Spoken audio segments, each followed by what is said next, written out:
So welcome back to the Aerospace Executive Podcast. We are talking veteran transition, but more so than veteran transitions, we're talking about changing mindsets to get better outcomes during career transitions. I've got Jason Anderson with me. Again, Jason is the founder of a company called PreVeteran. He's doing great things. He's helping veterans transition and change their mindset to adjust to the civilian world, which in turn is helping companies adapt better to the expectations of the veteran as well. And it's creating a lot of better outcomes. And that's about as easy as I could say it, Jason. So now that I've bungled that, let's just dive right in. How's that sound? Man, Craig, I love it. You know, we were here months and months, months and months ago when we launched the company. So we got a lot of fun stuff to talk about, and I'm excited to be here. Cool. So PreVeteran, let's go back to what you do with PreVeteran. You have got your advisory service and you are helping people, basically veterans are saying, hey, look, they need a mindset shift to adjust to the civilian world. Talk about that real quick. Yep. So you're hitting the nail right on the head. I think it's kind of common sense. That's not very common, if that makes sense. But there's a big difference between the public and private sectors, even though it's not discussed at length in short social media posts, on podcasts, and different kind of marketing material. But it's a profound difference. And what we're finding, obviously, is that the military member is not prepared themselves for that. And there's a lot of reasons. But how we get to the root of things is understanding, or making them understand rather, that they do need to have that mindset shift that you were talking about, because it is significantly different. Mm-hmm. I've run into a lot of transitioning people. Ultimately they sort of think they know it. They don't know what they don't know. The worst thing I've ever heard was, I'm an exceptional leader of people. And I'm like, well, there's a lot of exceptional leaders of people out there in the world. Exactly. What's the shift? What is the shift? What is the shift that a military member, you're making a career change. A lot of people, it's a great resignation right now. People are making a career change. What's the mental shift that people need to do to find the right place for themselves? That is the $20 million question. I think we're getting ever closer to the answer on that. And where I kind of start with that, I got to give you a little historical context. So in my own transition in 2014, we all describe, or at least I describe, and we describe at PreVeteran, it's a physiological event. I mean, it is triggering your autonomic nervous system. You're going to go through the fight or flight response. So it's very, I only say that to mention and bring to the forefront that you will pay attention to it. At some point, your body will make you pay attention to it and make you address it, right? So back in 2014, that's when I was going to plan for retirement. In 2012 is when it finally bubbled up into my consciousness, and I knew I had to deal with it because I was getting stressed out. Mm-hmm. So back then, there was very little in the way of support outside of TAP. I was interested in entrepreneurship at the time. It had always attracted me, but mostly because we were going to move back to Wyoming and there were no jobs here. Mm-hmm. So I was like, ooh, I gotta create a small business, even though that was completely irrational at the time because I had no skills whatsoever to be able to do that. So what I want to kind of get to is that mindset you were just talking about. And here's what we've discovered in creating our programs, because in that 2014 to current time period, we did a ton of research. The research revealed that there's a 2-year poor performance outcome from the military right now. So there's a gap where performance in pretty much every measure is bad. Now, the reason why that's happening is something that we did with our own research. And part of what we did is I hired a cognitive neuroscientist for a year. Mm-hmm. And I needed to learn about how the brain functions, not from a PTS standpoint, because people always make that association. It's not that. It's from a thinking standpoint, and thinking is significant because thinking drives outcomes. The clear chain of custody from thinking is thinking leads to behavior, leads to action, and leads to outcome. So obviously the genesis of this is if your thoughts are out of line with the private sector or out of line with a successful post-military transition, your outcomes will not be good. Conversely, however, if you could get that sorted out, if you have thoughts that are absolutely productive and are able to be aligned with the private sector, that will lead to better behaviors, actions, and outcomes. So that forms the basis of what we're doing now. Now, one more kind of thing I put into that is part of our analysis through this cognitive neuroscience-based model that we created that's proprietary to PreVeteran is we have a very solid analysis of how military members without any training, additional training, are approaching transition. And it's really important because it has to do with how your brain uses memory or lack of memory to make decisions. Because if you could kind of think about how you normally, throughout the course of a day think, depending on the subject, you either know nothing about it or you know something about it within the context of your existing experience, right? So here's where the military member comes in, where unless you're a reservist where you've kind of gone in and out of the private sector, or at least had separate jobs as an adult, you don't have any experience. And what that really means is you have no long-term memory to draw from. And that's going to create problems because your thinking actually stops, right?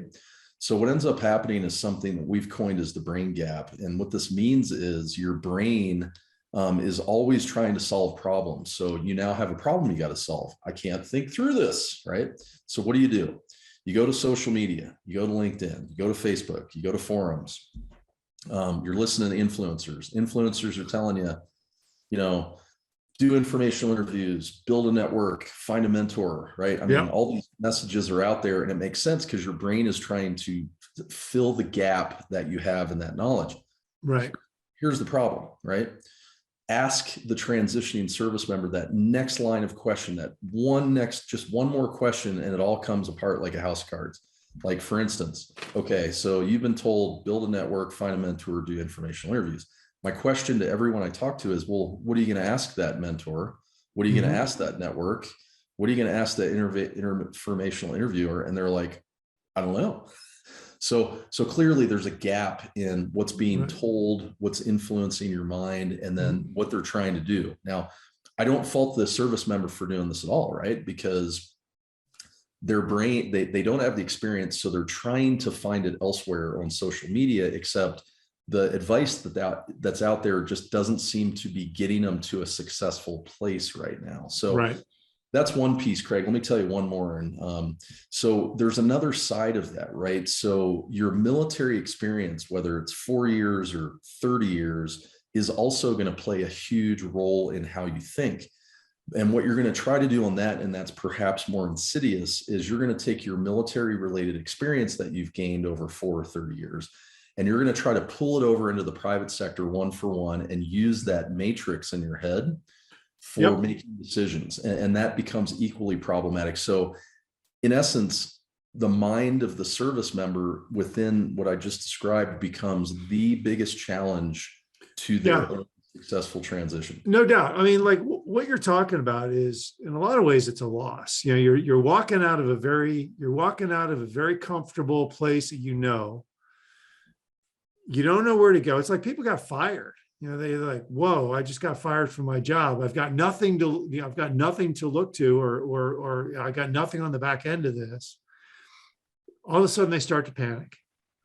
They're running around like a chicken with their head cut off. It's a very strange place. I've got a really good friend whose wife is, got cancer. He's doing the same thing. He's like, I don't know. So he's looking on the internet. He's talking to everybody. He's trying to find the answers. It's a hard place it's a hard place for anybody to be. It's like, you don't know what you don't know because you've never been there before. Yep. And you're right. It does become a physiological thing. I mean, it could be, a transitioning military member. It could be it could be, like I said, somebody whose spouse is going through a horrible illness. And you're trying to figure out all the answers and you can't. Yep. Or it's trying to figure out, hey, look, I just got laid off. I just got fired. My company just got closed down. Yep. What do I do? So it plays into, so what you're doing is playing into a lot of, the emotions a lot of people feel in their lives. I agree. And it's a human being thing. And that's why we like taking it to the brain, because the thought is what generates the outcome. I mean, that again, that clear chain of custody. What I want to tell you is that while I just kind of, presented the challenge, we have a solution now. And this is kind of what I want to talk about with PreVeteran. So let me kind of frame it this way. And again, this kind of applies to your non-military audience as well when it's going through any kind of transitional change, right? So what we call the existing system and the associated mindset we just discussed about is what we call military transition 1.0. It was formulated by the government from the TAP program beginning in 1991, and it was of course intended to get everyone that's in out of the military fulfill their fiduciary duty of doing that, which means if you look at the checklist, it literally covers everything in the kitchen sink, right? So right. Employment is buried in there in like line item number 84 of 430, right? So clearly the most important things aren't prioritized because that's not how the government works. It has to give you everything because it's legally obligated. It does not parse out the really specific stuff. So what we want to do is we want to make a solid transition to military transition 2.0. And 2.0 is where you understand that the existing system is not functional. You understand that as a human being, you have a choice. And then you understand that what you're going to have to do is get out of a transactional mindset, which is like, hey, get me a job, into a transformational mindset that means I know what I want. I know what I want to do. I know what company, industry, role, and level I want to go into.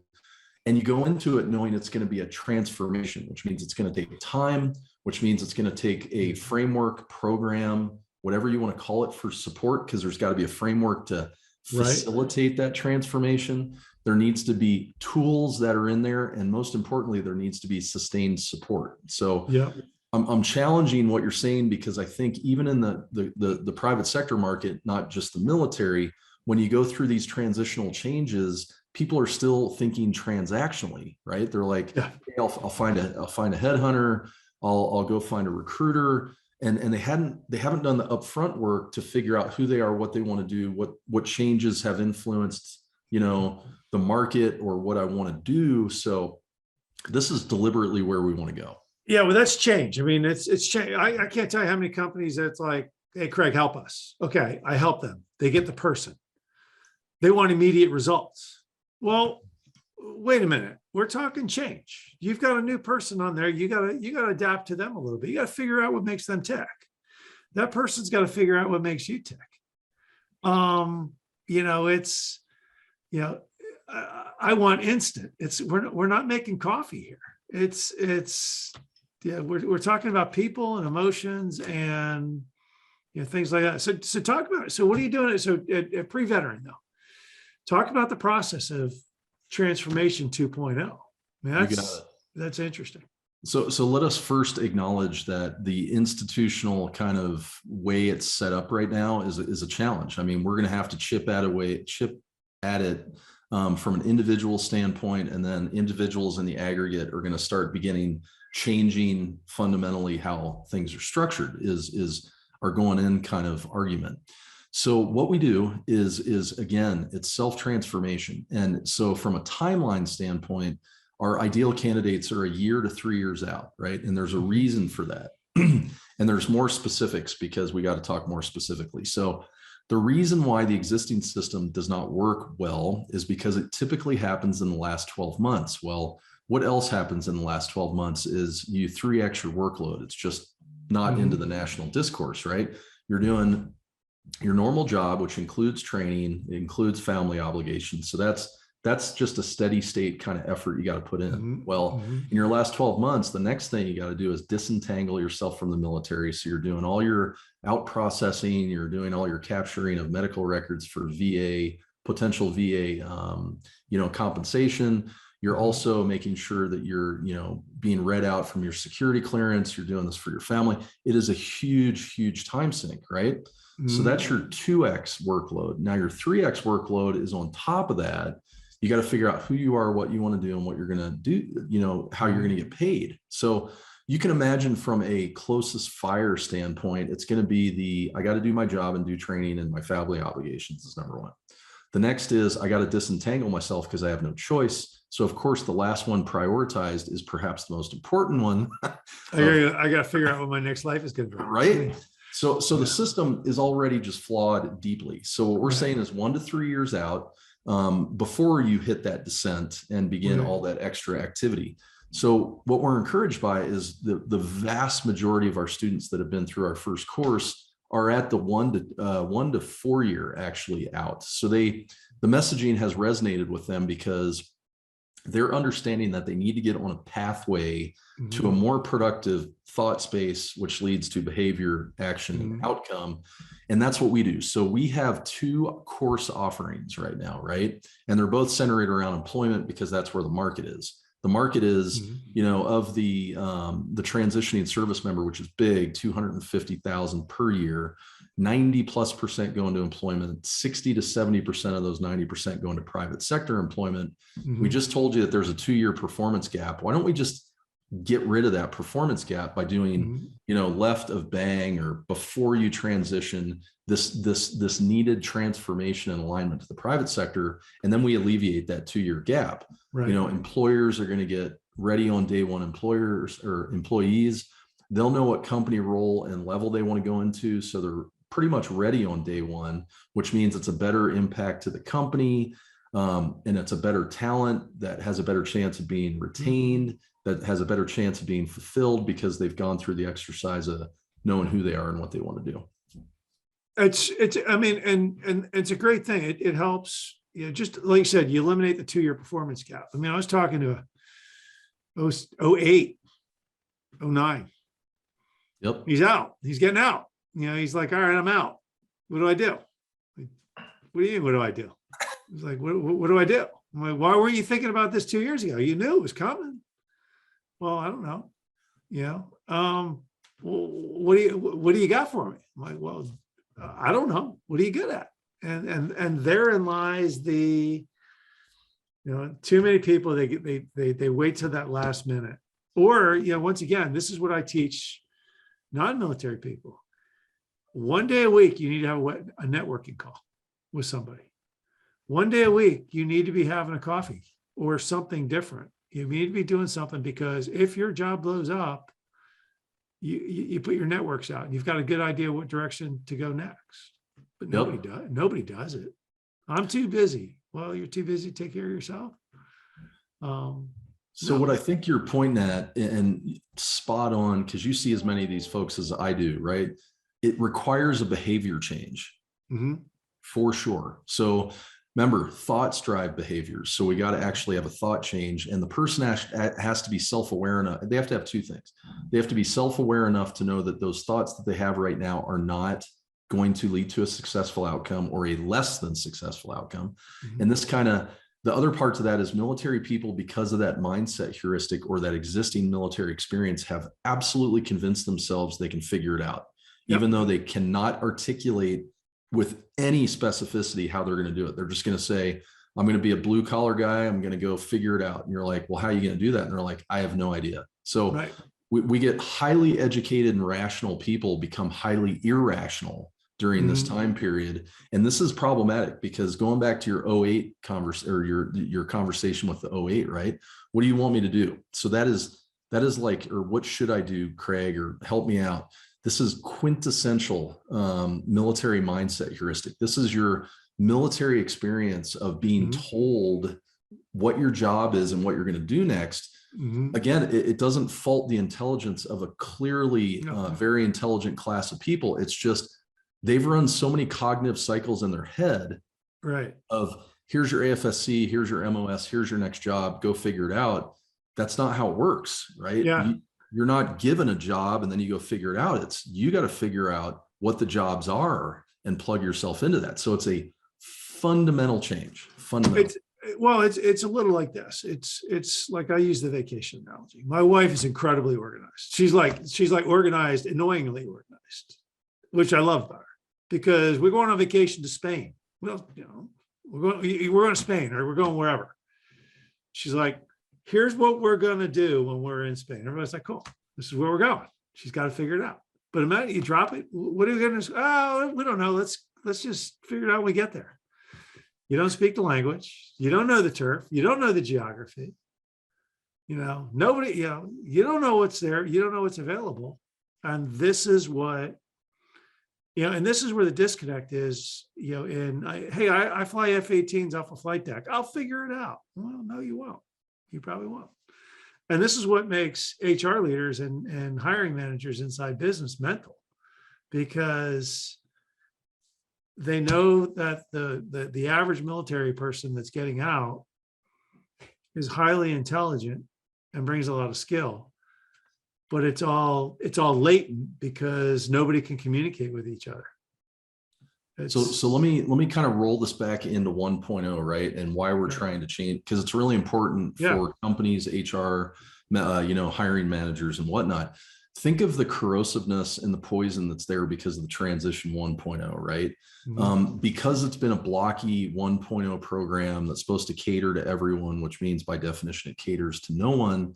It also does the service member a disservice by saying, you're going to be hired by whomever. They're going to be beating down the door, right? And this insinuates, even though it doesn't say it explicitly, it insinuates to the service member they don't need to change. And this is a fundamental flaw. Absolutely. Fundamental flaw to the program. So what we teach them is you need to self-transform. Again, it's going to take time. It's going to take iteration. It's going to take framework, sustained support, tools, but you got to buy into that. And the hardest part we're having right now is that mindset you were just talking about of the person doesn't think they need to change. And this is what needs to change. And this is why we're going to 2.0, because to go back to 1.0 with your HR and hiring manager, because it's been so dysfunctional and there's that 2-year gap, of course, the government and researchers are going to say, well, the company needs to change and the community needs to absorb the military member. And it always takes the responsibility off the individual transitioning member, which is the common denominator in every action, right? Is them. So guess who needs to change? Them. End of story, right? How are you getting, you're talking about 1 to 4 years out.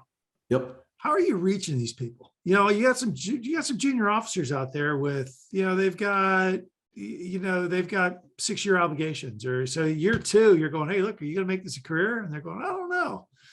Or you got your aviators out there with, I think, 10-year commitments now. And you're going, all right, you're in year 6, you're looking at, you staying or going, and they're thinking, I don't know what I'm going to do. So how are you reaching through the TAP people, the transition assistance people, and how are you, et cetera?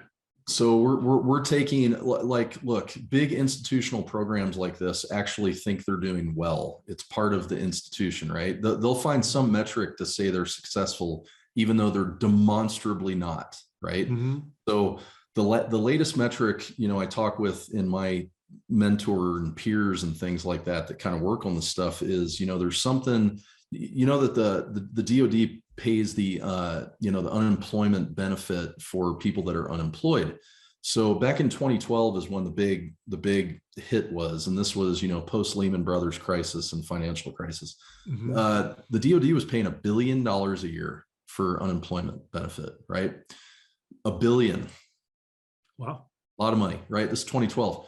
Flash forward to now, and we're at 200 to 300 million per year steady state. And they're like, bravo, the program's working, and any reasonable person would look at this and go, no, it's not working. And why would you use that metric? That means it's truly not working. So, that's part of the frustration. To your question of how do we reach these people, the institution will not change itself. It does not benefit us to try to get to change the institution. They will not change. They're hard-headed. They are convinced that what they're doing is right. They're tripling down on it. They'll continue to do that. So we have to work around the periphery, right? So the advantage these days is obviously reach via social media, and eventually, after you've got a good program that's proven and it works, word of mouth will happen. And then guess what? Associations will want to put people through the program and different things like that. And we're already making some solid footing in that. The hard part that's really interesting that we found out is that military people are very interesting digital creatures. for various reasons, and I remember thinking this way, so I'm not going to, criticize or throw, stones out of my glass house here, is that, they were told, hey, don't have a big digital footprint, Yeah. it's bad for security and all these things. The problem with that is, while they know how to use the technology, they don't know how to use it to get a job or gain information, because they don't know how to interact. What they do is they go and they'll watch this, right? And they'll listen to this podcast, and they'll troll it, and they'll suck all the information they can out of it, right? Because they're trying to solve a problem, are convinced that they could do it. And some threads of this information are going to feed into that thinking process, right? So they'll pull a couple threads out of this, move on to the next one, move on to the next one, move on to the next one, and try and think they could piece this puzzle together themselves, which is a little crazy. So we're reaching in, and right now it's primarily LinkedIn, but we fully acknowledge that, that's what, like 1 to 3% probably of the transition. It's tiny. So we're working on different ways now to, use the digital world to, there's some ways to kind of reach people that are out there, but it's interesting, the demographic in how they use technology in some regards from a consumption standpoint, but don't use it for a kind of employment standpoint. Correct. You probably see that too, right? Oh, I see everything. I mean, it's like one of those things where I mentor young college kids and I mentor transitioning military people. I got a couple of people who've reached out, hey, would you help? Sure. And what do I encourage them to do? Get their LinkedIn profile, but not just to have a LinkedIn profile, put some thoughts up there. You read the Wall Street Journal, find an article that hit you in the Wall Street Journal, put it up there. Talk about a scenario, write about a scenario that you had. It's use LinkedIn so that people realize that you have a brain and you're not just sucking, you are actually, creating too. Yes. That's a very, very good point. So there's one other one that, so look, military people aren't going to want to hear this, but it's the truth. And we're all about telling the truth here. There's groupthink, and then there's the military, right? This is like a fully new level of groupthink that starts deliberately when you get into basic training. It's carried throughout the DoD until you leave. And another part of this transformation is actually the regaining of independent thinking. This is absolutely critical for your success profile, right? Because the independent thinking is yours. And what you were just talking about of commenting or doing a post is a great exercise, because it shows what you're thinking. That's what an employer wants and is paying for. Yes, you could be very talented as a military person, but you're so not aligned with what the private sector wants or needs at that state. We got to get you there. But part of that is independent thinking and being able to put things together and not being told by regulation what to think, by your leader what to think. These are your thoughts. This is what makes you special, is your ability to do this. And that's another part of the program that I think is really important. Yeah. And like when people think about, hey, I'm going to post what I'm thinking. Well, no, that's not a great idea. The politics, don't be posting your politics. It's all about how to make things better. It's if you are a fill in the nasty whatever, no, that's not it. It's, hey, I understand what you're thinking. And this is how you keep it military friendly too. I understand what you're thinking, but maybe you should look at it this way to achieve these results, right? I mean, more people get in trouble with social media because they just put stupid stuff up that. Absolutely. And that's how you keep out of trouble with, you're not really taking a stance. You're saying, hey, look, I have a brain. I see the problem too. This is how I would solve it. So let's talk about something different. We're talking about the military member transition. Sure. Businesses are knocking themselves out to try to figure out, look, we really want to bring in veterans. Yep. And they just have, it's been both ways. Businesses can't figure it out. They've rolled out red carpets. They've done everything they can to make, we're veteran friendly. But there's a disconnect there. What about businesses coming to PreVeteran and going, all right, what should we be doing? And why aren't they? Yep. Or are they? Or are they? That's a better question. Are they? So our focus for the company is obviously serving the individual, making sure we start growing that group of people who's changed their mindset and is going to end up being more successful. And as that group grows, we know that companies will become interested because frankly, we just have better talent that has already been transformed and changed. And by the way, once they go through our course, they're in our alumni group, where we do further deliberate development within that because we want them to stay engaged, persistent, growing, in that group. So that's a private group, right? Because we don't want just anyone in there. We want people who have been through the program so that they're just different like that, because we do know, moving on, right? Because businesses are under a lot of pressure. And as you know, because we talked about the 1.0 bad system, the 2.0 system, we get to talk about those second, third, fourth, fifth order magnitude effects. And one is making it easier on the business, for God's sakes, right? I mean, something we never talk about with the business because we're still in this transactional, let's get them a job, doesn't matter what it is, as long as they're off the books and, they got a job or metric is great, whatever. But we talk about the business, right? The business has a very specific, well, first, public-private sector, very different. They're in a market-driven, deliberately created market condition that wants it to be as competitive as possible. So what ends up happening is, of course, this, the company has a head count, a very specific head count, which means, and this is just foreign to military people, but we need to talk about it in this segment, right? Is they have a specific head count. And what this means is that the leaders of a business have decided on how many full-time employees is required to address their market, right? What does this mean? Well, this means that within that those full-time employees and that head count, you're going to have hyper-specific, credentialed, specialized people to run the business, right? Now, whether it's directly in line with the business unit or whether it's overhead, matrixed organization or whatever, each individual person has a very specific role to play in the business. And you can see where this becomes problematic for the military person who in a 1.0 world is not told they have to change, doesn't believe they have to change and all these things. So it puts a lot of pressure on the business. And then going back to 2012, all of a sudden there was initiatives coming out of the Lehman Brothers crisis that employers need to do more. You get organizations made, it's funded, and you're not solving the fundamental problem, which is the individual, right? And we continue trying to make sure the communities are taking care of them and the employers are taking care of them. And again, we got to go back to this individual thing. So with the company, the first thing we're trying to do is change the individual, right? But knowing that the company has a role to play in this as well is important to us. So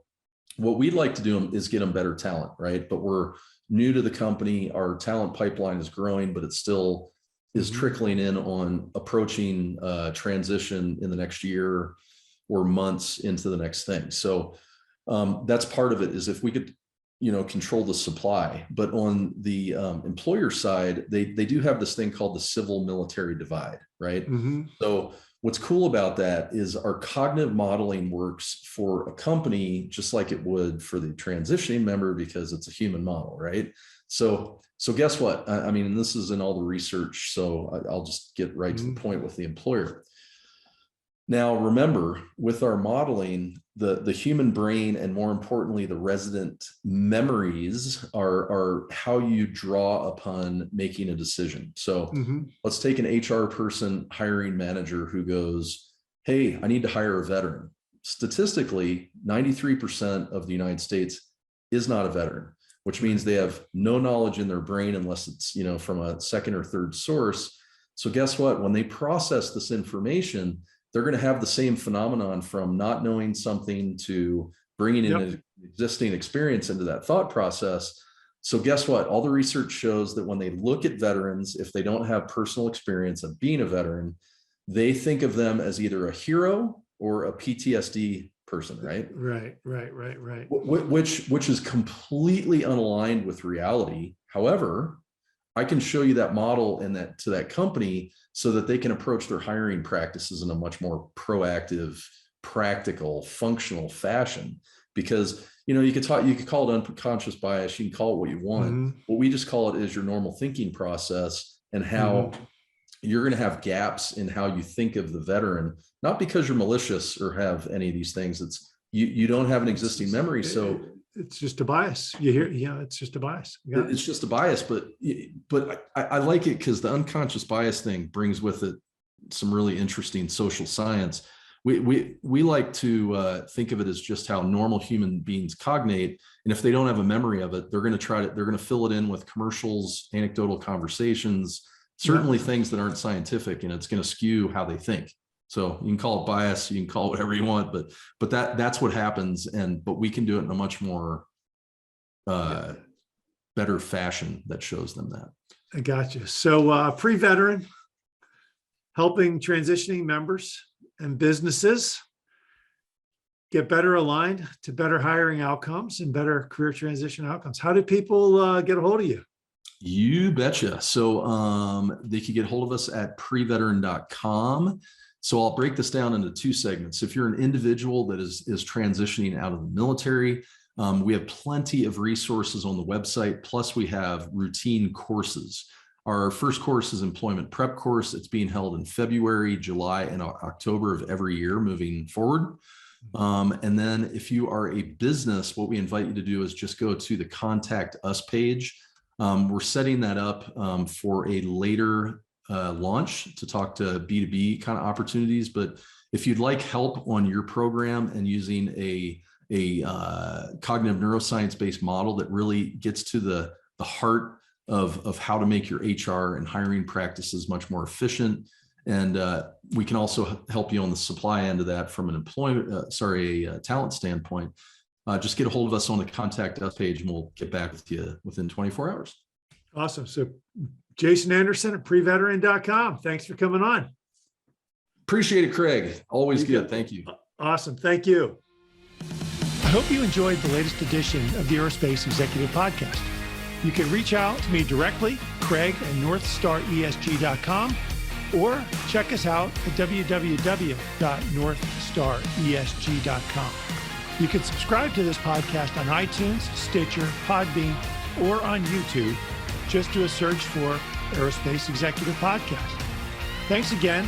I'm Craig Pittman.